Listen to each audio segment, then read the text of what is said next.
తిరిగి BCN news కి స్వాగతం. పరాభవనామ ఉగాది సంవత్సరంలో విశాఖ జిల్లా మరింత ప్రగతి సాధిస్తుందని, అభివృద్ధి దిశగా దూసుకెళ్లనుందని పంచాంగకర్తలు చెప్పారు. జిల్లా యంత్రాంగ ఆధ్వర్యంలో గురువారం వీఎంఆర్డీఏ చిల్లనేరిలో జరిగిన ఉగాది వేడుకల్లో పరాభవనామ సంవత్సర ఫలితాలను పంచాంగకర్తలు బ్రహ్మశ్రీ అక్కాజోస్యుల రమేష్, గిరి శ్రీనివాస శర్మ వెల్లడించారు. దేశ రాష్ట్రాల వృద్ధి రేటు పెరిగే అవకాశాలున్నాయని, నిత్యావసర వస్తువుల ధరలు తగ్గుముఖం పట్టవచ్చని అంచనా వేశారు. రాష్ట్రంలో జిల్లాల్లోనూ ప్రజారంజక పరిపాలన కొనసాగుతుందని, ప్రజలకు చేరువగా ఉంటుందని అన్నారు. అదేవిధంగా జిల్లా ప్రజలందరికీ శ్రీ ప్రభానామ సంవత్సర శుభాకాంక్షలు తెలియజేసుకుంటున్నాను. Wish you all happy Ugadi. ఈ నూతన సంవత్సరం ప్రతి ఒక్కరికి మంచి సంవత్సరంగా అవ్వాలని, మీరు అనుకున్న ప్రతి ఒక్క అంశం మీరు సాధించాలని ఈ సందర్భంగా ఆ దేవుడిని కోరుకుంటున్నాను. తెలుగింటి తొలి పండుగ అయిన ఉగాదిని అంతరంగ వైభవంగా జరుపుకునేందుకు ప్రజలందరూ సిద్ధమవుతున్నారు. ఈ పండుగను ముఖ్యంగా ఏపీ మరియు తెలంగాణ రాష్ట్రంలో ఎంతో ఘనంగా జరుపుకుంటారు.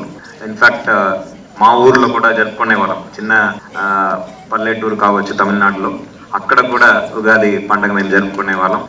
దేవుడి ముందు పంచదార, వేప ఆకు అన్ని పెట్టి మేము పూజించిన తర్వాత తీసుకునే వాళ్ళం. సో అంత ప్రసిద్ధి ఈ ఉగాది పండుగకు ఉంది. మన రాష్ట్రానికి పరిమితం కాకుండా దేశవ్యాప్తంగా ఉన్న తెలుగు జాతీయ కాకుండా మిగతా వాళ్ళు కూడా సెలబ్రేట్ చేసే ఒక మంచి ఉగాది పండుగ. ఈ నూతన సంవత్సరం మనము పచ్చడితో ఎప్పుడు కూడా మొదలు పెడతాము. ఉగాది పచ్చడి అంటే అందరికీ తెలిసినదే. 6 రకాల రుచులు ఉంటాయి. తీపి కానీ, చేదు, పులుపు, కారం, ఉప్పు, వగరు అని 6 రకాల రుచులు. ఇవన్నీ కూడా మనము మన జీవితంలో ఎదుర్కొనే రకరకాల అనుభవాలు. ఈ అనుభవాలు అన్నీ కూడా we should take it in our stride and then move forward. మంచిది అయినా చెడ్డదైనా దాన్ని తట్టుకునే ఒక ధైర్యం పెంచుకొని ఏదైనా మనము ఎదుర్కొనే ఒక మనోభావంతో మనం ఉంటే మనము అనుకున్న ఒక లక్ష్యాన్ని సాధించగలము. ఉగాది పండుగలో భాగంగా మనం ఈరోజు పంచాంగ శ్రవణం విన్నాము. వేద పండితులందరికీ నా ధన్యవాదాలు. శర్మ గారికి, వాళ్ళ బృందం అందరికీ కూడా ధన్యవాదాలు తెలియజేస్తున్నాను. అదేవిధంగా కవి సమ్మేళనంలో పాల్గొన్న కవులందరికీ కూడా పేరు పేరున ధన్యవాదాలు తెలియజేస్తున్నాను. చాలా చక్కటి వాళ్ళు వినిపించారు, వాళ్ళు కవితలు వినిపించారు. దాంట్లో చూసి విని నాకు కూడా రాయాలని ఆలోచన వస్తుంది. మరి మీరు వినలేరేమో. ఇప్పుడు మాట్లాడుతూ చెప్పారు పొల్యూషన్ అండ్ ట్రాఫిక్ 2 పెద్ద ఇష్యూ అని. సో దాన్ని వినగానే నేనేదో ఆలోచించాను, ఏదో ఒకటి చెప్తామని. సో పొద్దున క్లీన్ చేసిన బీచ్ ని సాయంత్రం పాడు చేసేది ఎవరు? ప్రజల, ప్రభుత్వమా? పొద్దున క్లీన్ చేసిన బీచ్ ని సాయంత్రం పాడు చేసేది ఎవరు? ప్రజల, ప్రభుత్వమా? ప్రజలే కదా. బాధ్యత మాత్రం ప్రభుత్వానిదా? బాధ్యత కూడా ప్రజలే కదా. విశాఖ జగదాంబ జోన్ పరిధిలో స్టీల్ ప్లాంట్ ప్రైవేటీకరణకు వ్యతిరేకంగా నిరసన కార్యక్రమం జరిగింది. జోన్ అధ్యక్షులు సుబ్బారావు అధ్యక్షతన జరిగిన ఈ కార్యక్రమంలో నాయకులు ప్రపంచ శాంతి ఆవశ్యకతను, కార్మిక వ్యతిరేక విధానాలపై విమర్శలు గుప్పించారు. ఈ సందర్భంగా సుబ్బారావు మాట్లాడుతూ యుద్ధాల వల్ల నిత్యావసరాలు, ఇంధన ధరలు పెరిగి సామాన్యుడి బతుకు భారమవుతుందని ఆవేదన వ్యక్తం చేశారు. కేంద్ర ప్రభుత్వం తెచ్చిన 4 లేబర్ కోడ్లు, కూటమి ప్రభుత్వం 10 గంటల పెంపు నిర్ణయాలు కార్మిక వర్గానికి గొడ్డలి పెట్టుగా మారాయని విమర్శించారు. 3వ వారానికి యుద్ధం జరుగుతుంది. అమెరికన్ సామ్రాజ్యవాదం, ఇజ్రాయెల్ కలిపి పెట్రోల్, డీజిల్ దాని మీద కైవసం చేసుకోవడం మీద, ఇరాన్ మీద దాడులు చేయడం అనేది జరుగుతుంది. మొన్న వెనిజులా మీద కూడా అత్యంత పుష్కలంగా మనకి ఇంధనం భారతదేశానికి ఇస్తే భారతదేశం కూడా ఇరాన్కి సపోర్ట్ చేయట్లేదు. ఈరోజు అమెరికాకి సపోర్ట్ చేస్తుంది. 18% సుంకం వేసిన అమెరికా దగ్గర నుండి వస్తువులు కొనుక్కోవడం అనేది అత్యంత దుర్మార్గం. ఇరాన్ మనకి చాలా తక్కువకి చమురు నిల్వలు ఇస్తానంటుంది, రష్యా ఇస్తానంటున్నా ఈరోజు అమెరికా సామ్రాజ్యవాదం అత్యంత దుర్మార్గంగా ప్రవర్తిస్తుంది. అక్కడ భారతదేశంలో ఉండే ప్రజలందరినీ కూడా మీ దేశాలకు వెళ్ళిపోండి అనేసి ఈరోజు అనేకమైన ఆంక్షలు పెట్టి కొత్త పథకాలు పెట్టి పంపించడానికి ప్రయత్నం చేస్తుంది. ట్రంప్ విధానాల్ని పూర్తిగా వ్యతిరేకించాలని సిపిఎం పార్టీగా ఖండిస్తున్నాము. ఈరోజు భారతదేశం మొత్తం మీద సిపిఎం పార్టీ ప్రపంచ శాంతి కావాలని కోరుకుంటుంది. యుద్ధం వద్దని మొదటి నుండి సిపిఎం పార్టీ కోరుకుంటుంది.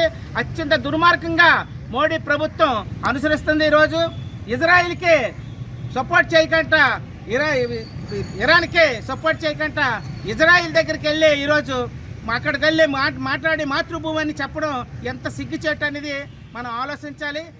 అందులో భాగంగానే ఈ ప్రైవేటు పరిశ్రమలను ప్రభుత్వ పరిశ్రమ ప్రైవేటు పరం చేయొద్దని ఈ సందర్భంగా ప్రజానీకం అందరూ కూడాను యుద్ధాన్ని వ్యతిరేకించాలని, విశాఖ స్టీల్ ప్లాంట్ ప్రైవేటీకరణని వ్యతిరేకించాలని, కూటమి ప్రభుత్వంతో అనుసరిస్తున్న విధానాలను వ్యతిరేకించాలని సందర్భంగా కోరుతూ ప్రపంచవ్యాప్తంగా ప్రపంచ దేశాలన్నింటిపైన అమెరికన్ సామ్రాజ్యవాదం అత్యంత దుర్మార్గంగా ఈరోజు యుద్ధంలోకి నెట్టుతూ యుద్ధంలోనూ పసిపిల్లలు చనిపోతున్న యుద్ధాన్ని కొనసాగిస్తూ అత్యంత దుర్మార్గమైన రీతిలో ఈరోజు అమెరికన్ ఇజ్రాయిల్ వ్యవహరిస్తున్నాయి.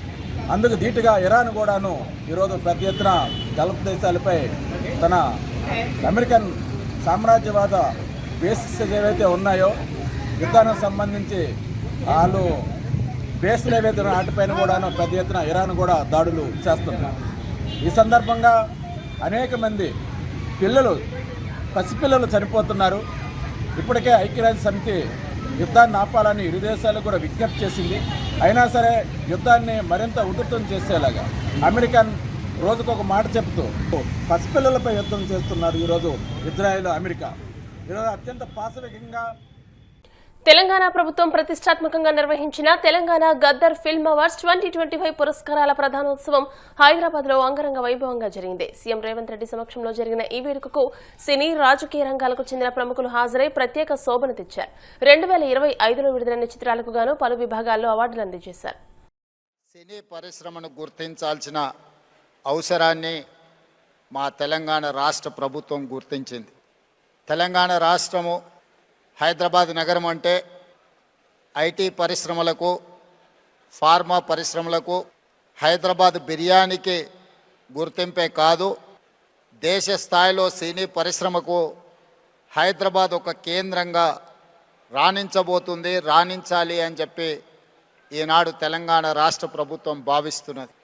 అదేవిధంగా ఒకనాడు చెన్నైలో ఉన్న తెలుగు సినీ పరిశ్రమ హైదరాబాదు నగరానికి తరలి రావడానికి ఎన్టీ రామారావు గారు, అక్కినేని నాగేశ్వరరావు గారు, రామానాయుడు గారు, కృష్ణ గారు, ఈ నలుగురు హైదరాబాదులో ఉండే చార్మినార్కి 4 మినార్లు ఎలానో తెలుగు సినీ పరిశ్రమకి ఈ నలుగురు ఒక మినార్ లాగా పనిచేసి పరిశ్రమని హైదరాబాదు నగరానికి తరలి రావడానికి వారు తీవ్రమైన కృషి చేసి, వారితో పాటు ఈనాడు రామోజీ ఫిలిం సిటీ హైదరాబాదులో ఏర్పాటు చేసిన రామోజీరావు గారు ఈ పరిశ్రమను శాశ్వతంగా హైదరాబాదు నగరంలో వేళ్ళూనుకునే విధంగా వారు తీవ్రమైన కృషి చేసి, వారితో పాటు కార్మికుల కోసం పనిచేసిన సినీ పరిశ్రమ ప్రముఖులను కూడా ఈరోజు మనం గుర్తు పెట్టుకోవాల్సిన అవసరం ఉన్నది.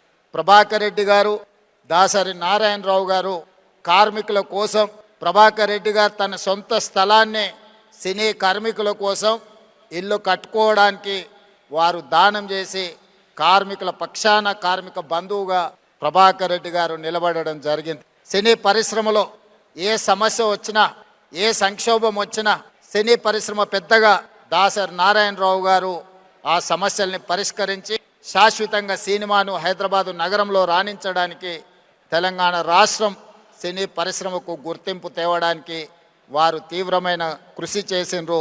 వారిని కూడా ఈ సందర్భంగా మనం గుర్తు చేసుకోవాల్సిన అవసరం ఉంది. అదేవిధంగా మిత్రులారా, కమల్ హాసన్ గారు ఒక మాట చెప్పిండ్రు. ఈరోజు హిందీ, తమిళ్, కన్నడ, మలయాళం లేదా తెలుగు అనేది కాకుండా ఈరోజు పాన్ ఇండియన్ మూవీస్ని ఒక గ్లోబల్ హబ్గా హైదరాబాదు తీర్చిదిద్దడానికి ప్రయత్నం చేస్తున్నది. ఇండియన్ సినీ పరిశ్రమ అంటే ఒకే గొడుగు కిందకి రావాల్సిన, ఒకే నగరంలో నుంచి ప్రపంచానికే గొప్ప సినిమాలను అందించాల్సిన అవసరం ఉన్నది. ఈనాడు బాహుబలి కావచ్చు, RRR మూవీ, కల్కి, పుష్ప ఇలాంటి సినిమాలు ఈరోజు జాతీయ స్థాయిలోనే సినిమా పరిశ్రమను ఒక పెద్ద ఇండస్ట్రీగా, కనక వర్షం కురిపించే పరిశ్రమగా ఈరోజు సినీ పరిశ్రమలో ఉండే పెద్దలందరూ ఈరోజు రాణించడానికి తీవ్రమైన కృషి చేసిండ్రు. అందుకే ఈరోజు మేము తెలంగాణ రాష్ట్ర ప్రభుత్వం తరఫున సినిమా పరిశ్రమను, ఐటీ ఇండస్ట్రీ, ఫార్మా ఇండస్ట్రీని ఏ విధంగా గుర్తించినామో సినిమా ఇండస్ట్రీని కూడా అదేవిధంగా గుర్తించి ఈరోజు ఆ సినిమా పరిశ్రమని ప్రోత్సహించాలి అని రాష్ట్ర ప్రభుత్వం నిర్ణయం తీసుకున్నది. కాబట్టి ఆగిపోయిన నంది అవార్డ్స్ కార్యక్రమాన్ని గద్దర్ గారి పేరు మీద పోయిన సంవత్సరం 10 సంవత్సరాల నుంచి వాయిదా పడుతున్న పరిశ్రమని తిరిగి గద్దర్ అవార్డ్స్ పేరు మీద కార్యక్రమాన్ని ప్రారంభించినాం.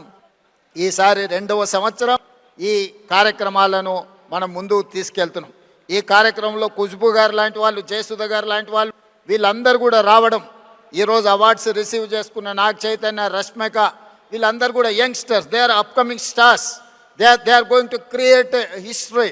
వాళ్ళందరూ కూడా అవార్డ్స్ ఇవ్వడానికి సీనియర్స్ అందరు కూడా ఇక్కడికి వచ్చి వాళ్ళని భుజం తట్టి ప్రోత్సహించినందుకు ఈరోజు వాళ్ళందరినీ కూడా తెలంగాణ రాష్ట్ర ప్రభుత్వం తరఫున నేను మనస్ఫూర్తిగా అభినందిస్తున్నాను.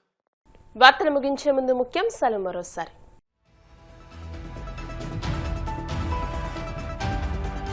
పాలకులలో 250 మంది విద్యార్థులకు ఉచితంగా సైకిళ్లను పంపిణీ చేసిన మంత్రి నిమ్మల, ప్రజలకు మేలు జరిగే పనులకే అధిక ప్రాధాన్యతనిస్తున్నట్టు వెల్లడి.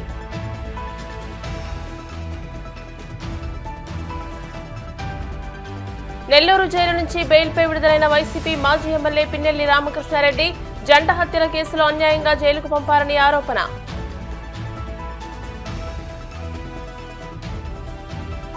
వాడపల్లి వెంకన్నాలయంలో ప్రత్యేక పూజలు, మంగళ వాయిద్యాల నడుమ శ్రీ స్వామి అమ్మవార్లకు మేల్కొలుపు సేవ, ఐశ్వర్యలక్ష్మి హోమం.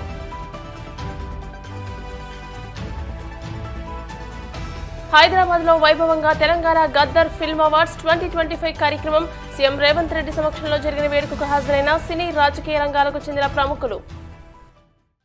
ఈ వార్తలు ఇంతటితో సమాప్తం. మరిన్ని వార్తల కోసం BCN digital YouTube channel, Facebook page ని ఫాలో అవ్వండి. అప్డేటెడ్ వార్తల కోసం ప్లీజ్ సబ్స్క్రైబ్.